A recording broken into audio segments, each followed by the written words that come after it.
अस्सलाम वालेकुम। हैप्पी किसान पाकिस्तान तो खुश आमदीद दोस्तों। मकई के हवाले नाल वीडियो लैके तुहाडी खिदमत च हाज़र हाँ जी। एक बहुत ही खूबसूरत प्लाट लगा होया जी 63 21 का और 20 दिन की फसल हो चुकी है और प्लांटर दे नाल मक्की लगी हुई सी जी। अपने दोस्तों को मैं अज ये मकई का फील्ड दिखावांगा और वो नाल बहुत सारे लोग जोड़े ने वो इस टाइम परेशान ने और सवाल भी करते हैं कि हुण अज तो 7 मार्च हो चुकी है और आलूआं दी पटाइयां लोगों दी हजे रहिंदियां ने, कुछ करते पे आ। मकई का सीड जिहड़ा है वो मार्केट च तकरीबन नायाब हो चुका है। असी किहड़ा सीड जिहड़ा लगाईए।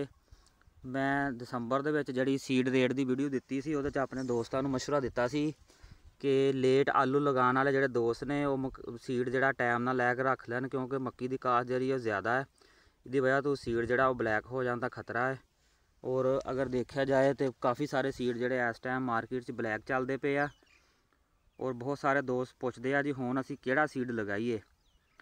तो अपने दोस्तों नूं मैं मशवरा देंगा कि अगर डिकालप की कोई भी वैरायटी मिल जाए, 63 21 बड़ा ज़बरदस्त बेस्ट वे। अगर वो महंगा भी मिलता है तो लै लेना चाहिए। बहरहाल किसी डीलर को लैना, पक्के डीलर को लैना और 1 नंबर सीड लैना, क्योंकि 2 नंबर माफिया भी जोड़ा है वह भी सरगर्म है मार्केट दे विच। 63 21 दे पैसे जोड़े आ 25 26 हज़ार भी भर लेना बेहतर है, क्योंकि इस मौसम च भी पिछले सालों अगर देखा जाए तो 63 21 की परफॉर्मेंस जी है बहुत ज़बरदस्त है। और ये नाल डिकालप दियाँ जड़ियाँ ने दूसरिया 3 वरायटियाँ 9108 63 17 या 70 24 उन्होंने चों भी कोई वरायटी अगर मिलती तो 9108 जोड़ा वो भी अवेलेबल है 22 तो 25 हज़ार तक। तुसीं 15 मार्च तक डिकालप दियाँ चारे वरायटियाँ जड़ियाँ वो बेफिक्र हो के लगा सकते हो। और अगर मेरे बाद दोस्तों को डिकालप की कोई वरायटी नहीं मिलती तो फिर उस तो बाद कोटिवा की एक वरायटी है शाहकार वो लगा सकते हैं, या फिर सोहनी धरती की एक वरायटी है 35 75 वो भी लगा सकते हैं। और कोशिश करो कि 15 मार्च तक जी अपनी मकई की प्लांटिंग है वो मुकम्मल कर लो।